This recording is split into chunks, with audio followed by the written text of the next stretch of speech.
Hello, hello, hello, and welcome back to the Premier Chels, your source for all things Premier League, but starting with Chelsea first. Coming to you on your speakers and headsets. Good morning, good afternoon, good evening. Jackie from Houston, and I have Rahul here from Connecticut. Hey, Rahul, how's it going, man? Going well. How are you doing? I could be better. I have to be honest. I mean, it's a day after the game. We'll get into that, but could be better after watching that game. Yeah, absolutely. But the weekend didn't go too badly for us. So That's true. And before we um, get into that, I think the fall is here. The weather is getting nice. Maybe I can be positive about those things, right? yes, it's getting a little bit cooler. Yeah. So stay cool and trust in Tuchel. Trust in Tuchel. I like that one. That's true. Should we jump into the game, my friend? Yes, let's do it. So the early kickoff actually kicked off the whole match week this weekend, and it was a big one, a rematch of the Champions League final. Unfortunately, we couldn't do a preview for the game, so I apologize to our listeners, but we'll do the review. And you want to run us through? You want to run us through the team? Yeah, absolutely. Usually we play a 3-4-2-1 of sorts of that formation.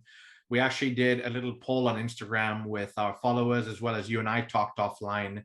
We all kind of agreed that it was going to be a 3-4-2-1. However, Tinkerman Tuchel maybe surprise us a little bit with a 3-5-2, and I'll run through that really quickly here. Goalkeeper Mendy in goal doesn't really bring any surprises to anybody.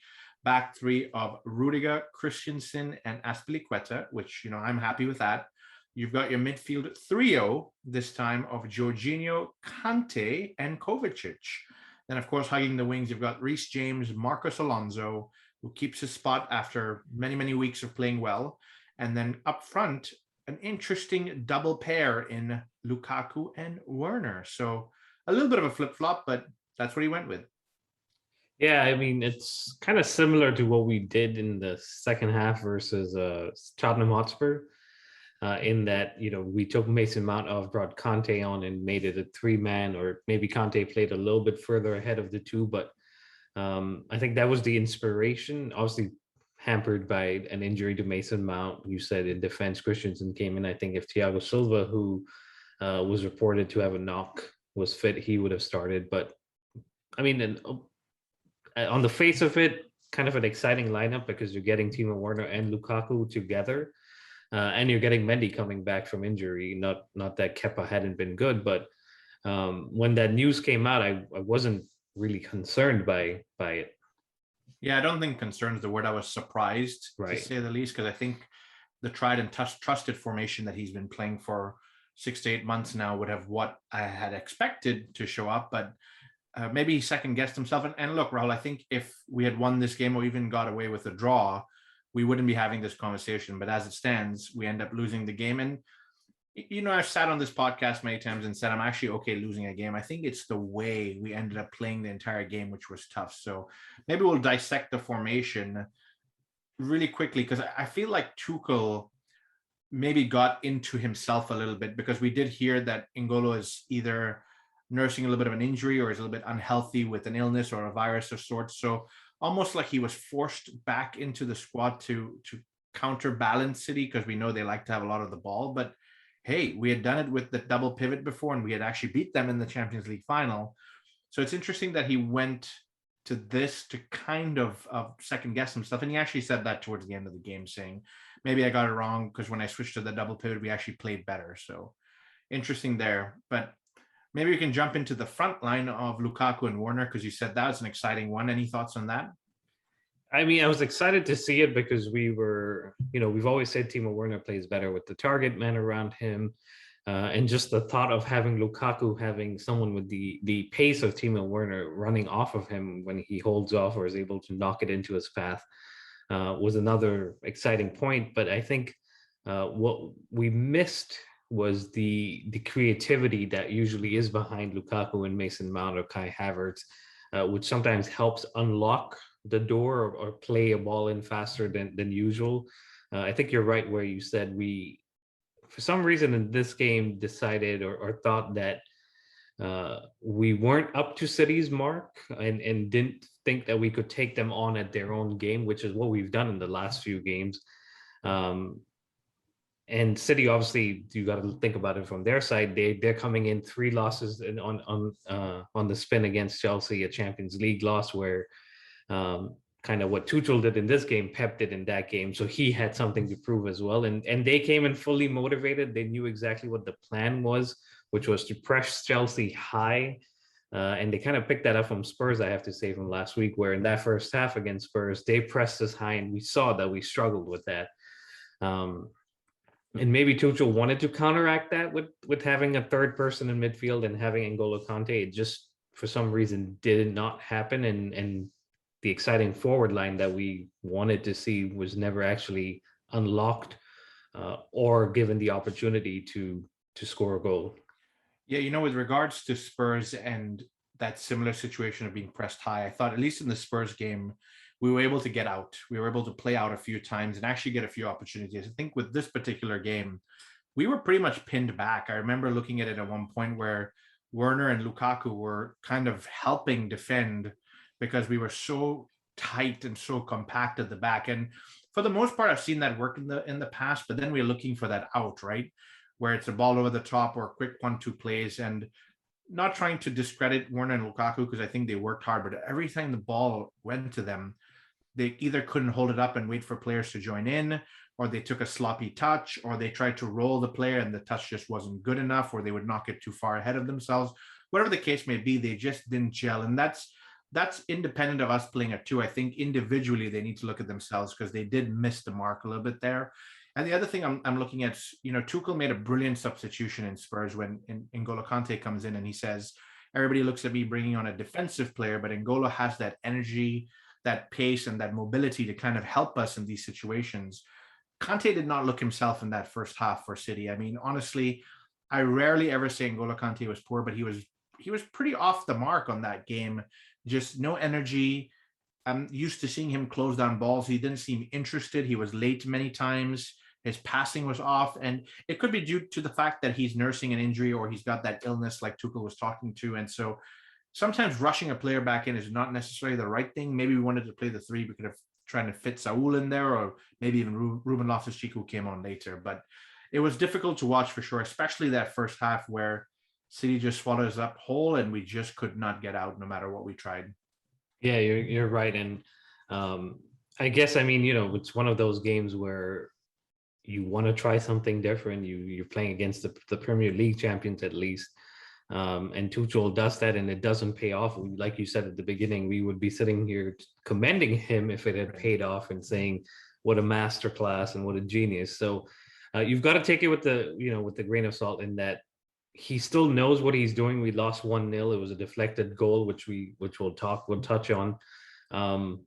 And we ourselves could have picked up another goal or picked up a goal to equalize and close out the game, but it didn't happen. And it's a wake-up call in the sense that we've done well so far. We've gone away to the likes of Arsenal, Liverpool, Spurs, and not lost. In 10-man Chelsea against Liverpool did not lose, but we lose this game. So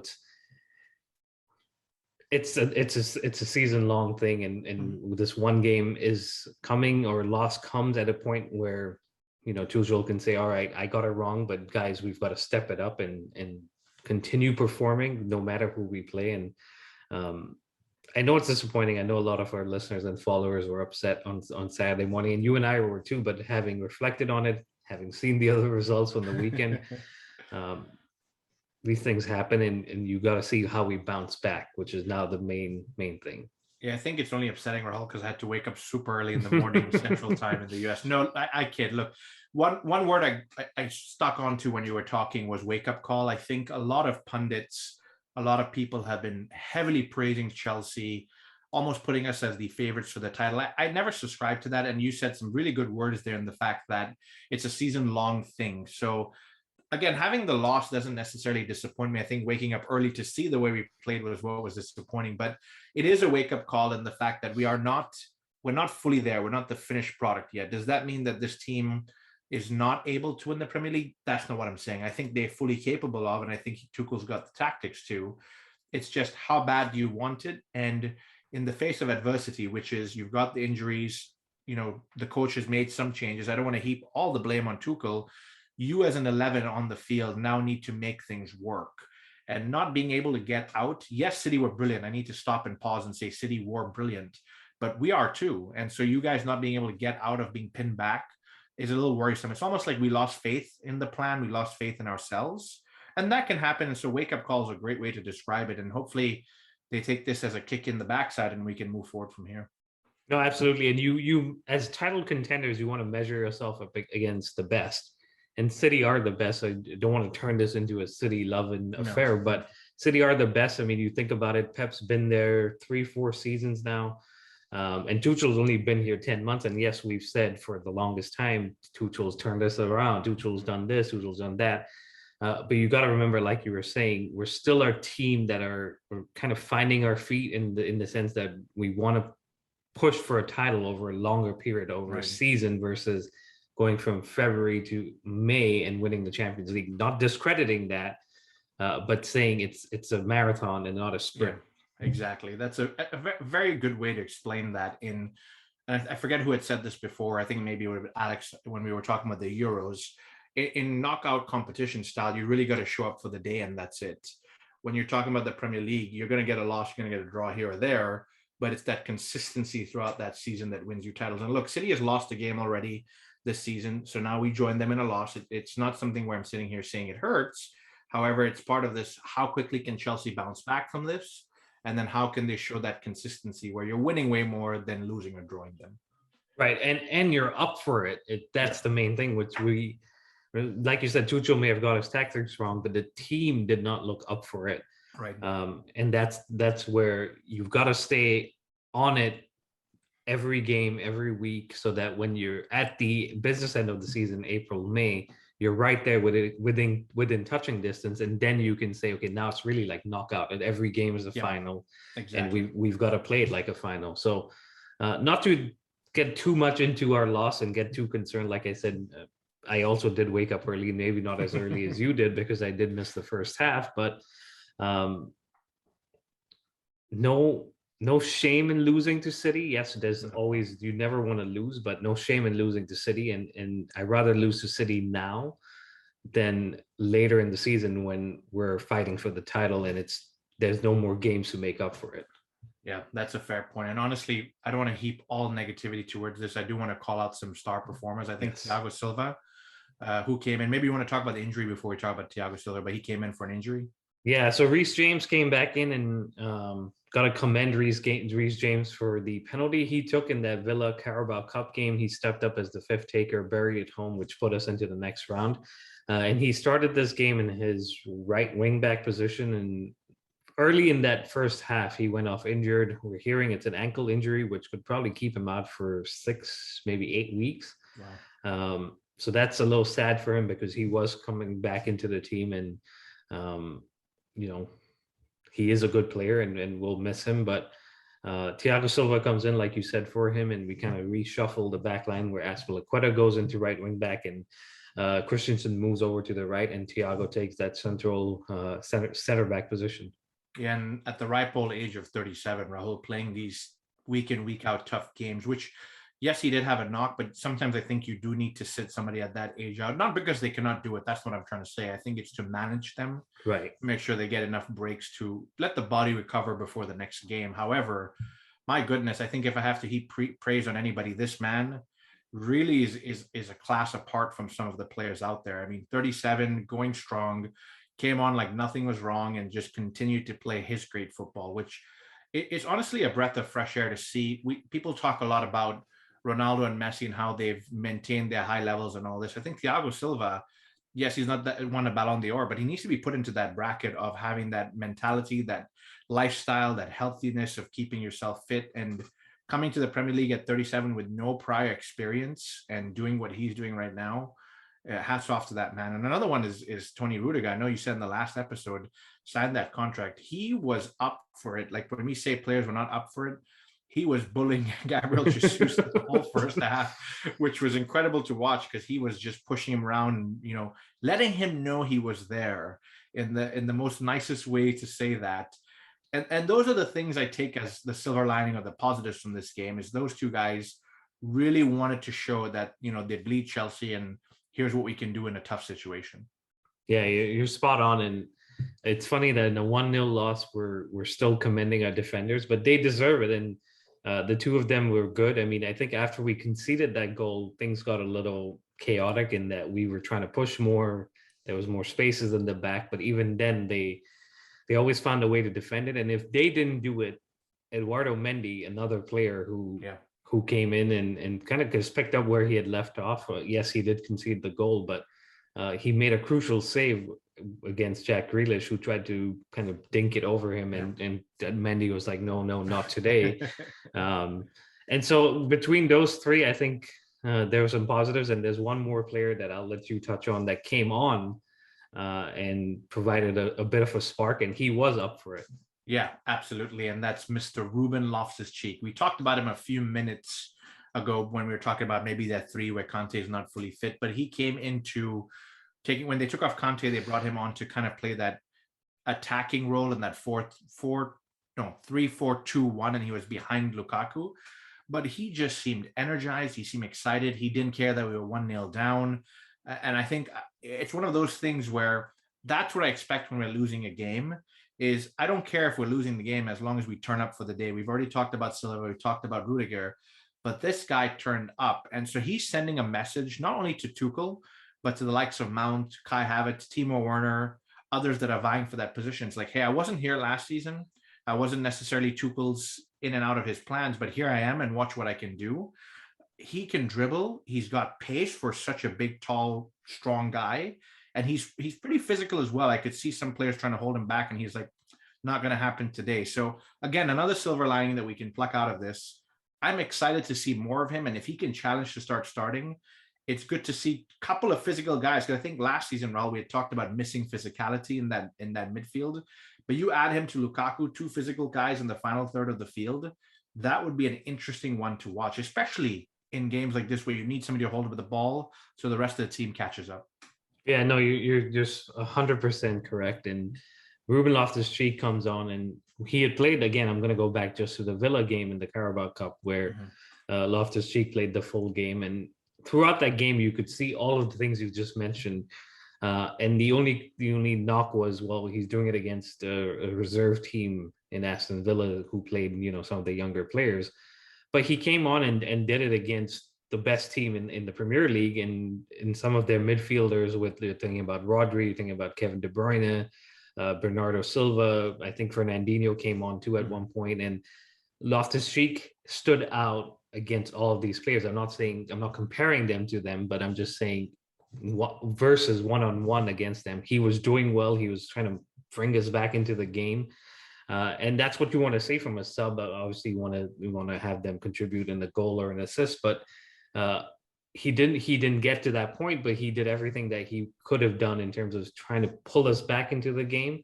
And I think moving forward, and we've said this about Tuchel, is it doesn't matter who you are. If you are performing and doing the business, you will get the game time. And so I'm excited to see what he gives him in terms of starts, in terms of even appearances off the bench, and that keeps the likes of Jorginho and N'Golo Kante, Kovacic on their toes, because this season they know there's Ruben Loftus Cheek, there's Saul, and typically it's two people that play that position, so they've got to perform. And I think I texted you towards the end of this game is you'd have never thought taking off Kante and Jorginho, two of our best midfielders, in the same game, but he did. And so again, going back to Tuchel, he's not afraid to make those big calls. And I think it's a good period for Ruben Loftus Cheek to say, hey, boss, I'm here and I'm ready to perform, and I will perform. Yeah, and look, we have a lot of games this season. Yes. I know we have to go off for the World Club Championship as well at some point. So all of these guys will get a chance. It's just a matter of which games you get to play and how big they are. So in Ruben's case, I, for one, am thrilled because he had a nasty injury that you and I actually witnessed in person. Yeah. It was horrible because he was flying high that season. Credit to him, he went to rebuild his career a little bit and get fit, which is excellent to see. But when a player comes back from injury of that way, you always imagine they're a little bit timid, for lack of a better word. But Ruben doesn't show signs of that. He shows signs of, I'm ready to go. And hopefully he can start pushing himself to be in more and more big games. This was a good step to see him in a Manchester City game. Granted, we do have a couple of injuries in these positions. We actually have a few injuries that we'll talk about in just a minute here.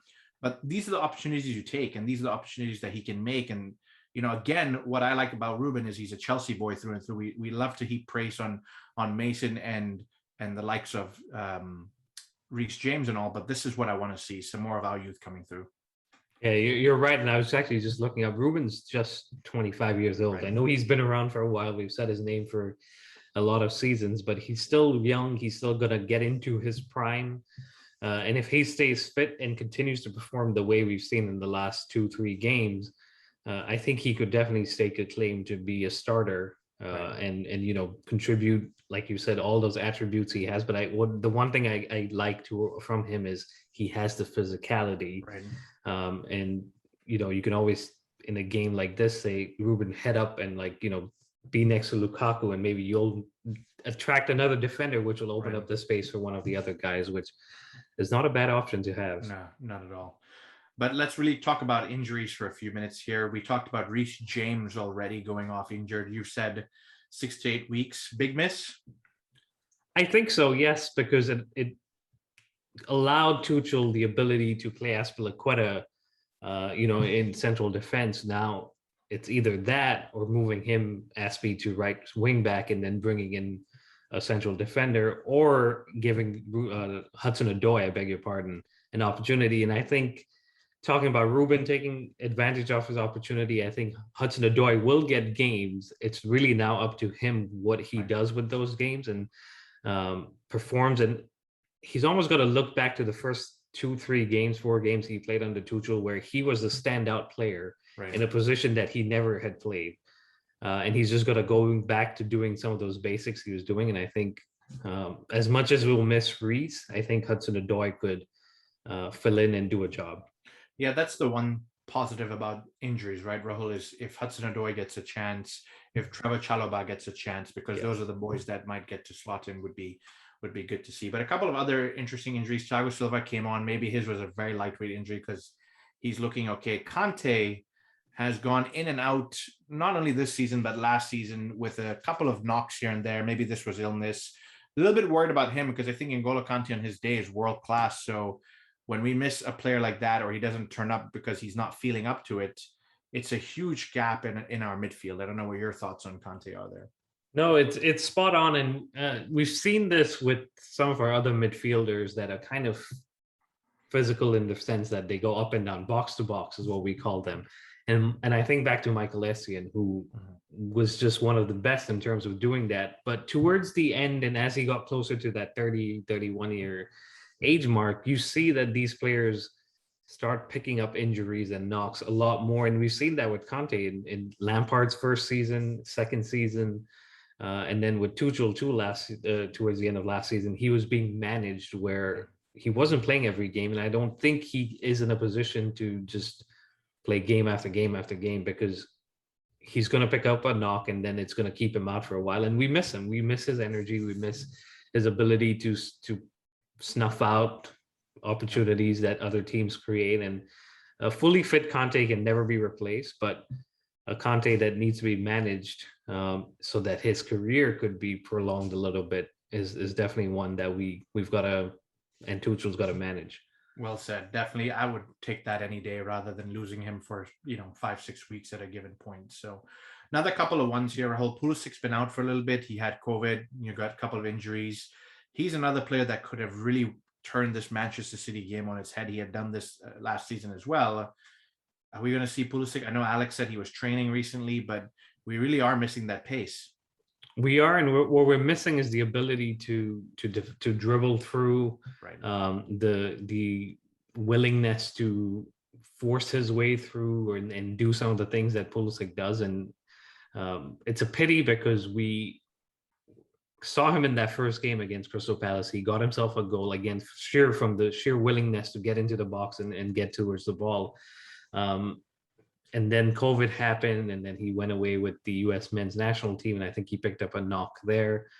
And for some reason, it's just not fixed or hasn't been worked out. And so the last I'd heard was he was training, but again, he missed out on Saturday. And it's concerning because we're now coming up to another international break. We have a couple more games, and then we go into a break. And Does he go away with the U.S. men's national team? And if he does and comes back with another knock, we're now talking about another few weeks he's out. So it's almost concerning because we want to see him. We want to see him in the Chelsea blue. But for some reason or the other, things aren't just working out for him. Right. Well, hopefully he can get his fitness back quickly and retain it because we love seeing him play. I think he's on his day, he brings that something different or that something special, which we're missing. And speaking of something special, Mason Mount has been off the boil a little bit recently, but then picks up an injury. He was another one that could have maybe turned this game on the head as well.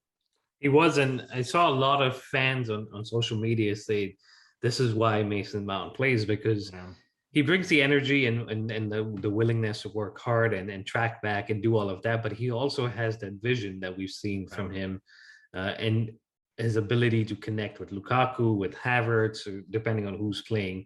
And we missed that a little bit in this game. And I think this was the first time he missed a game in 2 years of Premier League. Basically, he's been fit and available up until this game, which was the first time he couldn't be picked. And it's a record in itself that speaks very highly of him because he's avoided these injuries and knocks. But as you think about it, he played a lot last season. He played at the Euros. He's come back and basically just started playing again. And at some point, these things do catch up with you. And that's what you and I were discussing before we started the episode is younger players. And I was talking about Conte and the other side of it, on the younger side of it, young players kind of get burnt out. Yeah. And I know you'll touch on it. And I think we've got to manage Mason Mount on that part. It's a tough one, right, Rahul? Because I think similar to Conte, on his day when Mason Mount is ready to go, you want him in that team because he brings the same level of excitement and energy. He's not scoring the most goals, but he's always there in around the box, contributing with an assist or a tap in, or sometimes gets a whirly like against Liverpool last season. So he's got that something special, similar to what we've talked about with Pulisic. He's got that energy like Conte. But Mason Mount reminds me of a young Oscar. This is what we were talking about before we started filming here. When Oscar came to Chelsea, he was incredible. I mean, he scored that wonder goal against Juventus, which we still talk about today. Buffon talks about it because it gives everybody chills. And he went on for 3 or 4 seasons playing 60-odd games a season, international games in between. And then we just never saw the same of Oscar before, not because he lost his talent. You just lose that sharpness from burning your body to the ground by playing and playing and playing again. And we want to do this because whenever Mason's not on, I text you like, why is Mason not playing? Okay, today he picked up an injury, but he's losing that sharpness in the last few games. Again, I think it's a temporary thing. He's probably going to come back to it. But it's another good point you say there to manage him. We do have a lot of players, Ruben Loftus Cheek now added to that mix, that could take up that 2 behind Lukaku and maybe give Mason the odd break here or there to just get his fitness back up, and maybe a mental break as well, because they have gone through a lot in the last few years here between Lampard getting sacked. Then you've got the Champions League. You played through entire COVID. You played through Euros. A lot of different things going on. So hopefully he comes back fit and then we manage him correctly. And by manage, I mean Tuchel and his staff make what's the right decisions. And then we kind of see where if we can get to the back to the best of Mason. Yeah, no, I agree with you. And I mean, it's, you play a lot of football and you play a lot of games and minutes and everything. And it's at the top level. So it's 100% every single time you're playing.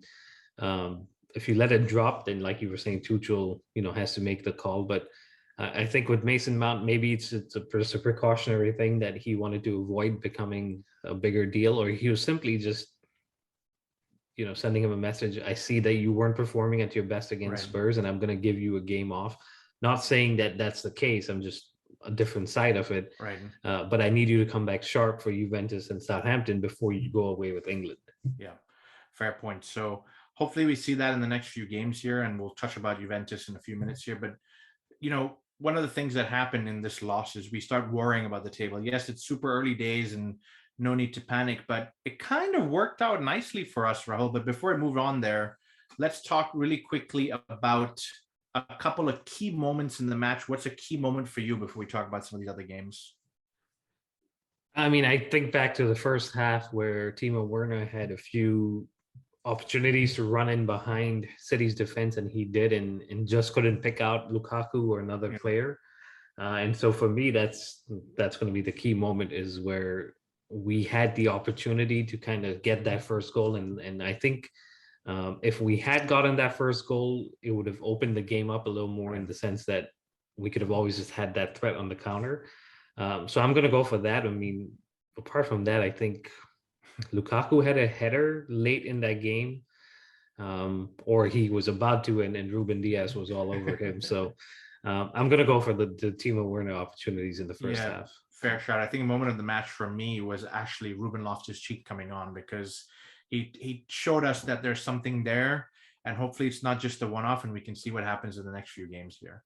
I don't have the man of the match for this one. I might go with maybe Rudiger or Thiago Silva. Yes, we did concede a goal, but I thought both of them were excellent. I don't know if you've got somebody in mind for man of the match on the Chelsea side, because I know City did win this one. I mean, I'm going to go for Mendy, because all I can think about is him making that save against Grealish. And I think overall he was pretty good throughout the whole game, and not really at fault for that goal that we even conceded, because it took a deflection and went right in the corner. So I'm going to go for Mendy. Fair enough. All right, let's bounce back to what we were talking about earlier. So losing the game, but kind of worked out okay for us. I think I'll jump through these games here and we'll talk about them in just a minute. Man United at home to Aston Villa. You've got Ronaldo, Bruno Fernandes, all the big guns playing. And what was the result, Rahul? 1-0 to Villa. We're a little bit too excited, guys, as you can tell. No, we're trying to find some fun in this. So surprising result? Oh, yeah, absolutely. But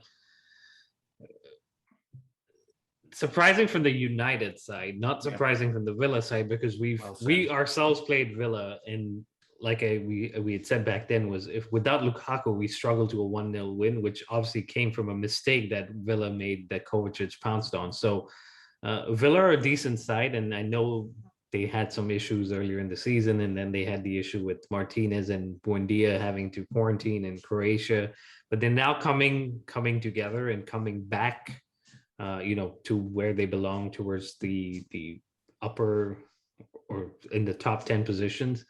And they defended well. I mean, every team that Ronaldo has played against this season, he's found a goal. And the first blank he draws is against Aston Villa, and they deserve all the credit. We've got to talk about Bruno's penalty miss and Emi Martinez's banter. Yeah, there you go. In that, before the lead up to the penalty. But the other thing I wanted to say about this game was, I think this was the first time 2 games kicked off at the same time, that early kickoff. And it was weird. I was watching the Chelsea game, and all of a sudden I'm like seeing things about United pop up, and I'm like, I thought they were playing later, but I guess TV rights or whatever dictated that. Yeah, and look, this is a tough loss for Man United, but just like we've talked about Chelsea, it's early days, and so it should not mean too much in the grand scheme of the entire Premier League. But I think more credit for Aston Villa, like you've been saying, and I don't want to drag on too much about them, but they've kind of found their rhythm now. They've signed some good players, and you lose Jack Grealish, who is kind of your star man.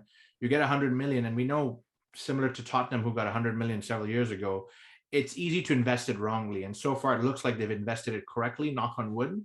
But credit to them coming to Old Trafford and playing the way they did. And then you look at the Aston Villa fans after the game having just one of the best days of their lives, doing the Ronaldo celebration all day outside Old Trafford. Yeah, I mean, it's for Villa, right? You go away to United, really expecting a win. You get the first goal right at the end of the game. You can see the penalty right at the end of the game. And then United miss it, and you come away with the 3 points. It's just a thrilling, and it's again banter by doing all of that at the end of the game, but you've earned it. And in the moment, I feel like if you and I were there, we would have jumped in too. But Bruno Fernandes' first penalty miss, I believe, for Manchester United, and do you think he takes another one?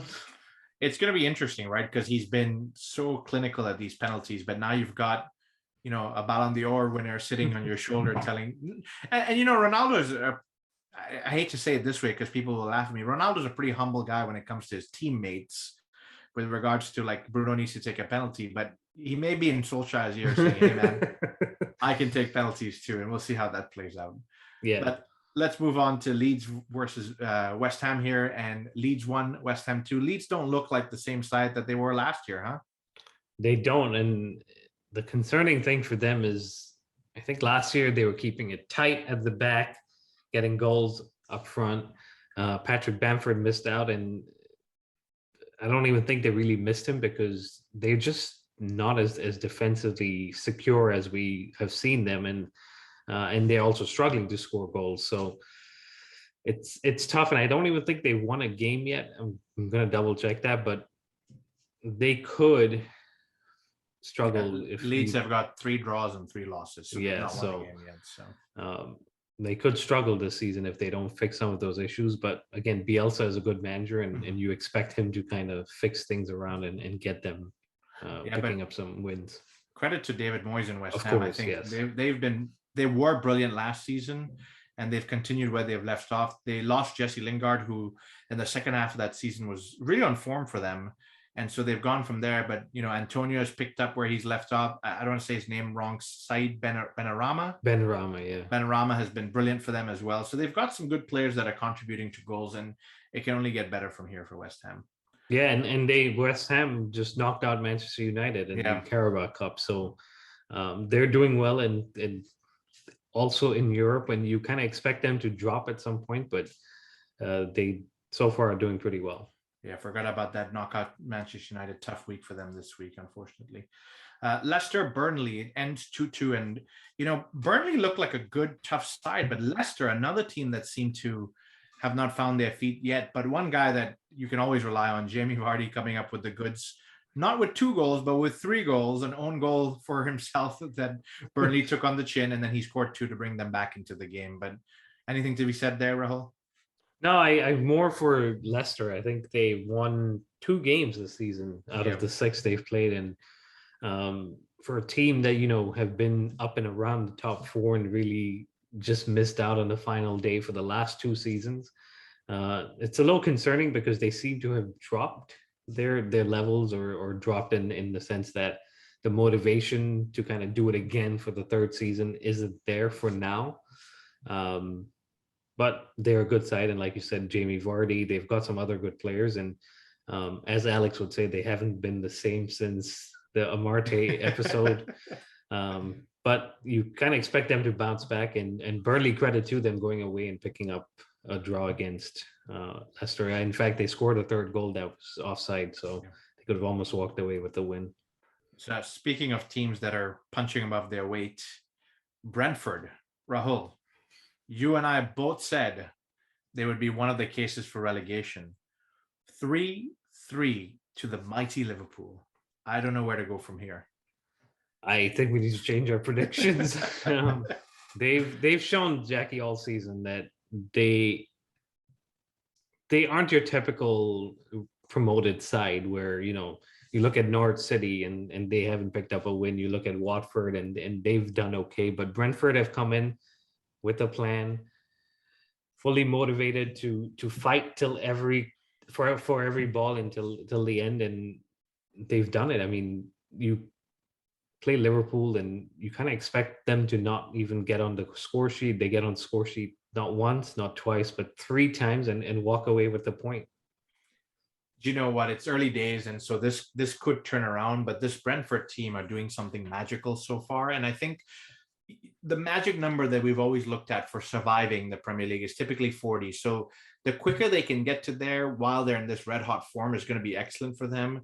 I loved the way they celebrated this draw with Liverpool. I mean, you would have thought they won like the Premier League or something, but good for them. They're really enjoying being in the Premier League. They're working very, very hard.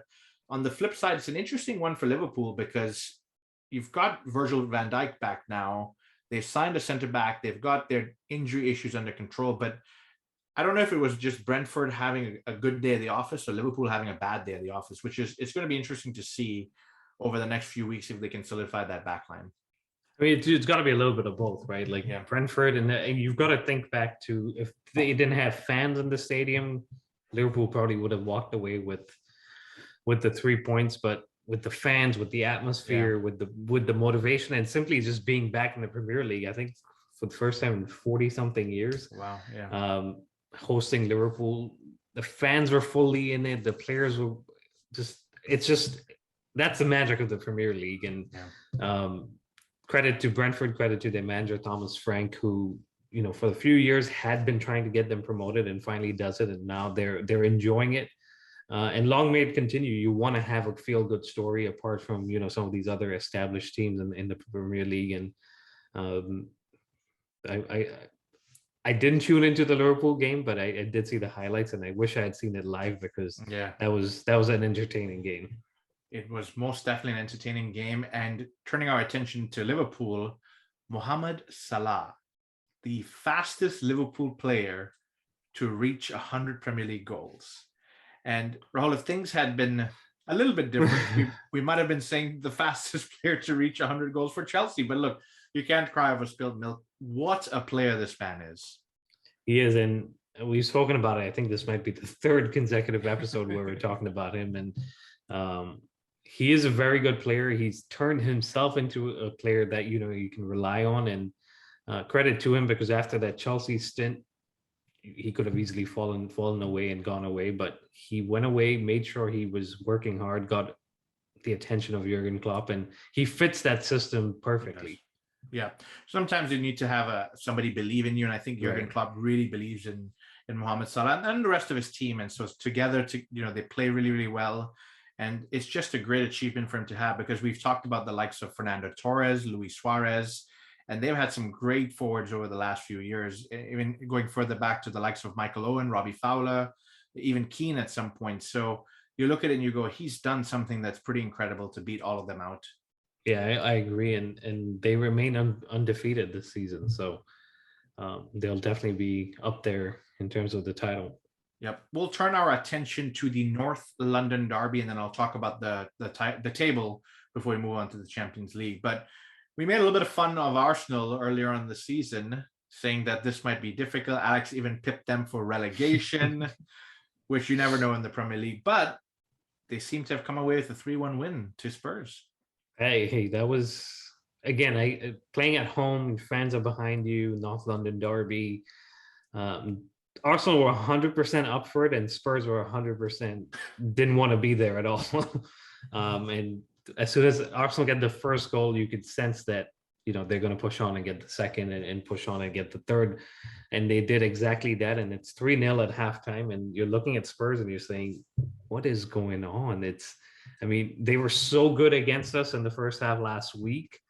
And then you just haven't seen that since that game last weekend where we tore them apart in the second half. And then the whole Arsenal game, they were just a shadow of the side they've been for the last few years. Yeah, you think Harry Kane is regretting his decision for not pushing harder to leave Tottenham?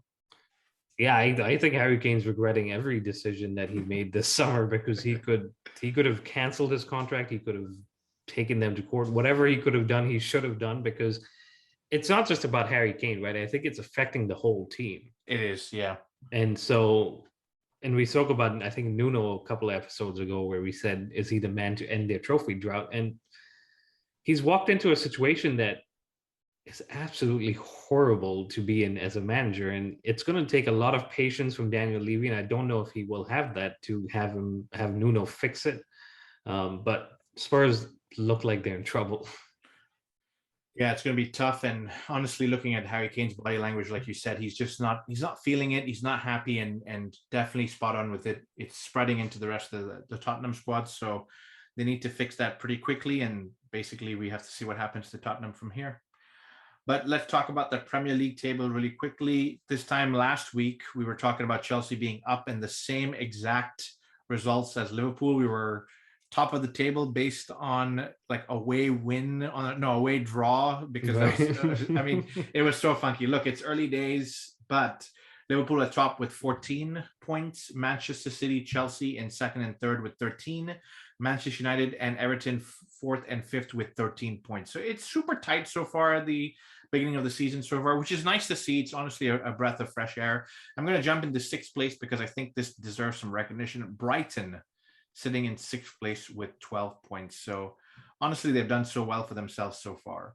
Going down to relegation, poor old Norwich. I hope this is not like last year. I think it was Sheffield United, which I said poor Sheffield till about like February, where they had not even pipped a point. They're sitting with no points right now. Burnley sitting with 2 points in 19th. Leeds in 18th with 3 points. And Newcastle is in and about there, so they need to be careful as well. But that's what the Premier League table is looking like. Yeah, thanks. And just on Brighton, if they win against Palace tomorrow, they go top of the table. And that was another team we had picked to go down. So I think we were going to wait till mid-season to redo our predictions, but maybe time already. We may need to stop doing predictions at this point. But all right, do you want to jump into the Champions League, Rahul? Yeah, so Champions League is back this week, and we play Juventus, who Italian giants, not Italian champions because Inter Milan won it last season, but Juventus come into this game on Wednesday, actually on the 29th, and we go to Italy for the first game, and they won their first game in the group stages against Malmo 3-0. Which was a little bit of a shock because they've been having kind of a yo-yo season, you can say, so far, because they lost against Empoli, they've drawn against Udinese, they've lost against Napoli. In the last two games, they won 3-2 against Spezia and Sampdoria. So not the Juventus that you've kind of known on in terms of they build their wins over on defensive performances, and they lost Ronaldo also in the summer. So not saying that we should be carried away that, we're playing against a weakened Juventus side, but it's not the same side that you've come to expect over the last few seasons. Yeah, and honestly, I think that's a good time for us, especially coming off the loss to Manchester City. Again, I think that we have to give a lot of respect to Juventus because they do have quality players all throughout that team. They may not just be gelling at this point in time. So any team news on the Juventus side for us? Yeah, so I think from, their game they just played, Morata, our former Chelsea striker, and Paulo Dybala. No, I'm not talking about Alex. I'm talking about Paulo Dybala, the Argentinian. Both seem to have picked up knocks and most likely will miss out on the game. Yeah, even if Morata was playing, I don't think I'd be too worried about him given his record at Chelsea. Look, I just kid, guys. No, unfortunate to see him playing, and Paulo Dybala is a real talent. So we always want to play against the best, I think, and it's part of the beauty of the Champions League. And so not seeing him out there, Morata out there, is a little bit sad to see. But again, I think they have a quality squad. Maybe we should do a predicted 11. Yeah, I mean, I think Mendy is fit, so Mendy stays in goal. I think Azpilicueta may continue with Christensen, especially if Thiago Silva wasn't going to be playing the City game and then pretty much played the whole game with a knock or an injury. Will be rested. I think Rudiger, like we've said, if he's fit, will play. That right wing back position now becomes interesting because does he play Azpilicueta in defense and play Hudson-Odoi at right wing back? It really will show us how much he trusts Hudson-Odoi, but I think he does. I think Jorginho and Kovacic, especially with Conte with the illness, and then I think Ben Chilwell should be playing this game, and I've said that in the past, but Alonso has continued, and no knock against Alonso, but I think it may be time to kind of transition over to Ben Chilwell, and then I think up top Lukaku and I think Mason Mount and Havertz. Okay, that's a good starting lineup. I think that it's going to be interesting because he might slide Azpilicueta into right wing back, and maybe we see Chalobah come and play, or maybe Thiago Silva continues. I mean, 37 young yet, so that'll be interesting. The left wing back position, I do strongly agree with you. I think when we play strong attacking teams, which Juventus are strong attacking teams, just like City is, Alonso doesn't shine as well when we're on the back foot. Going forward, absolutely, but when we're on the back foot, I think Chilwell's a little more better defensively, and so hopefully we get to see Chilwell in this one. The two behind Lukaku is going to be interesting because I'd love to see Ruben get an opportunity here, whether it's for Mount or for Kai. But again, strong lineup, and it should be an interesting matchup playing one of Europe's finest. Yeah, and I mean, I wouldn't be disappointed or actually would actually be very happy for Ruben if he plays. But I just feel that he may want to play Ruben in his central midfield position, and that may be as a substitute for now. But again, if he gets a start, then credit to Tuchel for recognizing that we need someone who's in form and has been impressing. So we're going to be playing Juventus. We're traveling to Italy. We're coming off a loss. What do you think the scoreline is going to be? My last few predictions I've been going for 2-1 and they've been going out the window. But I think with Juventus missing a few players and us coming off of a loss, I think a 1-0 to Chelsea. Fair enough. I'm going to go for a 0-0. I think that the teams are going to try and cancel each other out for this particular game. Yeah, I mean, and look, it's for us, a 0-0 in Italy isn't a bad result, but I think ultimately it'll come down to us or Juventus for that top spot. So if we do want to qualify as soon as possible, a win here would be very good in terms of doing that. Yep, absolutely. All right, Rahul, should we jump into a different section of the Chelsea club, and that is the Women's League? Yes, and as was the case last season, the women were winning when the men weren't, and saving the weekend, and that's exactly what they did this time around, where they won 6-1 versus Manchester United in Manchester. Talk about a thrashing right there. It absolutely was, and some of the names, I mean, we mentioned them every episode in terms of the women. Fran Kirby gets the first goal, Harder gets the second one, Sam Kerr gets the third one, and it's 3-0 in the first half. And you're thinking, all right, they're going to come back and just push on, and they did. I mean, Manchester United did get a goal, but then Sam Kerr gets one more. Drew Spence and Jesse Fleming pick up one each, and that makes it 6-1. And it's an impressive win. It's an impressive victory. And I think Fran Kirby becomes the third woman in the Women's Super League to score 50 goals. And that's credit to her. I mean, she, like we've spoken about in the past, had her issues, we know, with her health. And even with all of that, she comes back and gets back into the goals and creates a little bit of history, becomes the first female from Chelsea to be on that list.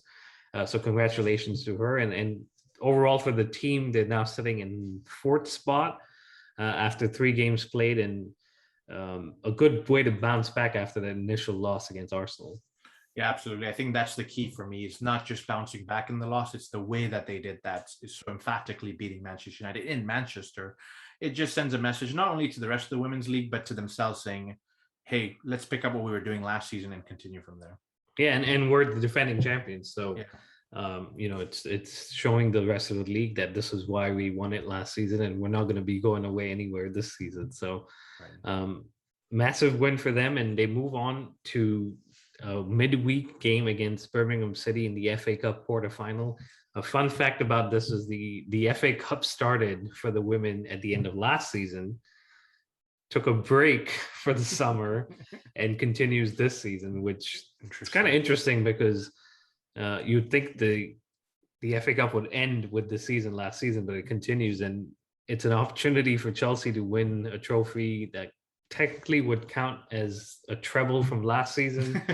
But anyway, we could claim it for both seasons. So there you go. Away to Birmingham City, and should be qualifying from the quarterfinal for the semifinal. But again, you never know. So wishing them all the best, and we'll be watching and supporting.